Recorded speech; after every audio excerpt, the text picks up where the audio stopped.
They're getting Bobby Wagner. And that's who he is.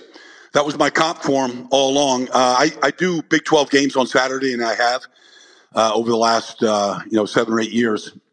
And I had Texas Tech the second week of the season this year, and I was talking to their head coach Matt Wells, who ironically came from Utah State, where he coached Bobby Wagner. And when he was at Utah State, he had this thing where the best defensive player played right guard on the punt team, covering the punt.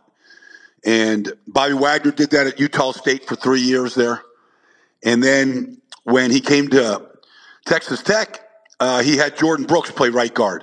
And when you look at him and you watch him, I feel like I'm watching Bobby Wagner. Now, look, Bobby Wagner's been an exceptional player since 2012. I mean, he was probably the steal of the second round that year. However, almost the same size. 3 years of unbelievable production at Texas Tech. They're a true middle linebacker. We got to see how he, learns how to cover the way Bobby Wagner has been able to learn how to cover.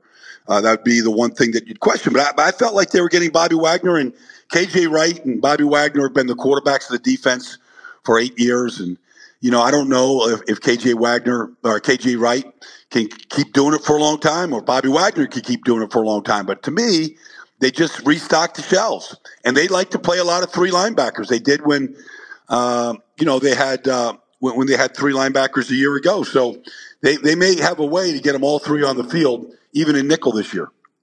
Why do you think he flew under the radar in the media and among fans? Because it seems like a lot of teams liked Jordyn Brooks, but he didn't get quite as much attention before the draft compared to Kenneth Murray and Patrick Queen. Well, I think, first of all, he had shoulder surgery where he missed the last game of the season. I believe it was against TCU. The shoulder was just dangling. He needed to get it repaired. And he did, and he was still, in good enough shape to go test at the combine. But I think that was part of it. And then I think Kenneth Murray, he started the first day at Oklahoma, started every game for 3 straight years on a team that played in the playoffs every year.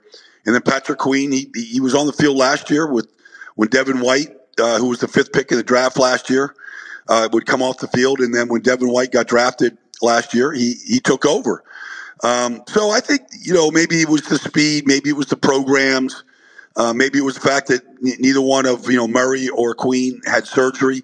I think all those things kind of maybe knocked him down just a little bit, but I haven't confirmed this in talking to John Schneider or to Pete Carroll, but I have a feeling when they studied Jordyn Brooks, they felt like they were looking at Bobby Wagner.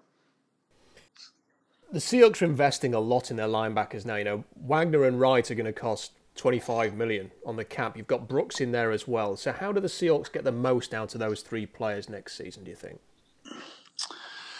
Well, I think all 3 will play. I think, eventually, probably KJ. I don't know this, but eventually KJ will move on because he'll just be too expensive. And Bobby Wagner's got an expensive price tag. They have rewarded great players in Seattle. We all know that for the most part. And so he'll be the quarterback of the defense, and he'll probably stay. And then I would imagine that Jordyn Brooks will eventually move into KJ's spot, whether it's this year or starting next year.